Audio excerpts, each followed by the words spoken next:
احنا بنشوف في كتير قوي من الاماكن او محلات الملابس، بنشوف اعلان تعالى اشتري قطعتين وخد قطعه الثالثه هديه. هل هو بيبقى خسران؟ يعني هل هو بيبقى مديك القطعه الثالثه دي مجانا فعلا؟ لا، هو الموضوع هنا كله في التسعير، في تسعير العرض نفسه. هو بيبقى ادى قيمه كويسه جدا للعرض، وبيبقى متربح منه طبعا، وبيبقى كسبان. ولكن هو هنا حسسك ان انت هتاخد قيمه اكبر من السعر، بمعنى هو حسسك ان انت هتدفع قيمه او سعر قطعتين فقط، وهتاخد قطعه ثالثه مجانا. فهي دي الاستراتيجي بتاعت اللعب على شعور العميل او اللعب على احساس العميل. ليه؟ لان العميل بيبدا يحس ان القيمه والمكسب فعلا في ان هو يشتري العرض، وان هو لو ما اشتراش العرض هيبقى بيضيع على نفسه فرصه كبيره وهيكون خسران.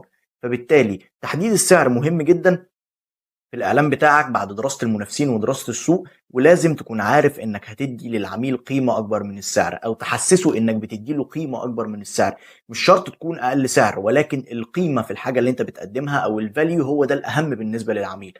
إنه يحس إنه بيدفع مبلغ ولكن اللي هو بياخده أكتر من ثمن المبلغ ده بكتير. زي فكرة العروض وفكرة تقديم الخدمات بجودة كويسة. يعني طريقة التواصل مع العميل، خدمة العملاء بتاعتك، استقبال العميل بشكل عام.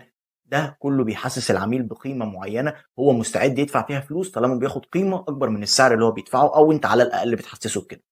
بعد كده